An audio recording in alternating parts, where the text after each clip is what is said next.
It was a marionette, I think. It had a big head. The face was made of wrinkly, flesh-colored rubber.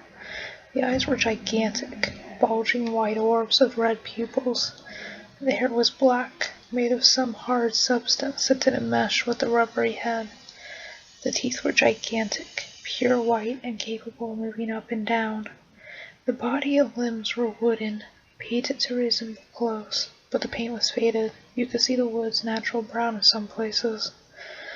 Each arm and leg was a different length, but the hands and feet were pretty detailed. It made a loud clattering sound whenever it moved.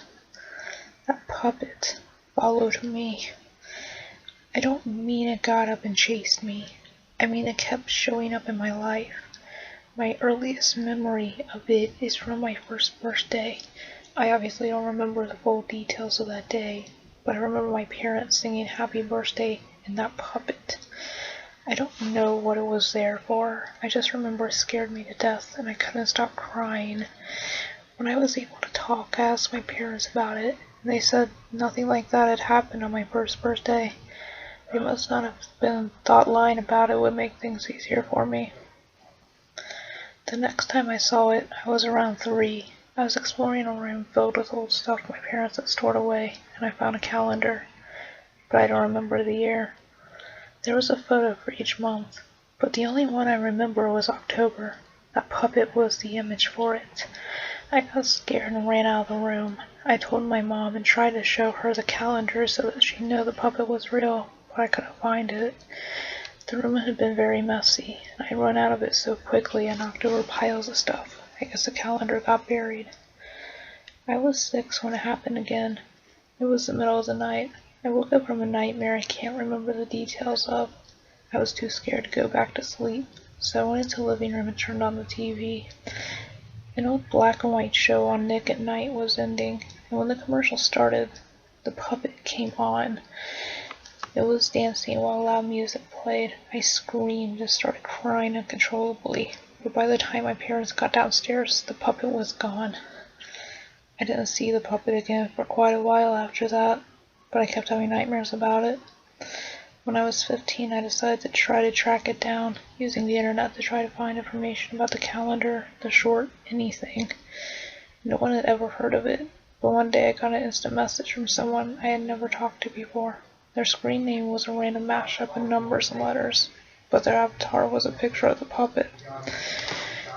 They IM'd me, glad that you still remember me, then immediately signed off. They never contacted me or came online again. When I was 20, I was walking by a store that sold old toys and dolls, and in the front window I saw the puppet. I went inside and asked the clerk if he knew anything about the puppet's history, when it was made, where it was from, anything. He didn't. Said the puppet had just been sold to the store a few days ago. I could have it for $6. I wasn't sure what to do. It still scared me, but having proof that it really existed seemed like a good idea. I bought the puppet and took it home.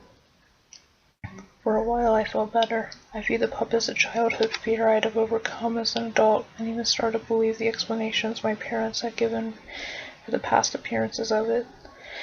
I saw it somewhere else as a baby, imagined the calendar, dreamed a TV short, and someone online who had played a trick on me. I kept the puppet, but as I moved on in my life, I pretty much forgot about it. I finished college, got married, and my wife should be giving birth in a few weeks. I was cleaning up our room for when the baby comes and found the puppet, dusty and abandoned. I didn't want my kids seeing it when he was little, so I picked it up and decided I might as well wipe the dust off before moving it to another place. When I dusted it, I noticed a faded inscription on the back. This is what he will look like. Before I could figure out what this meant, I heard my wife starting to cry. I rushed to her. She looked more upset than I have ever seen her. Sobbing, she told me that the doctor just called. There was a problem with the baby.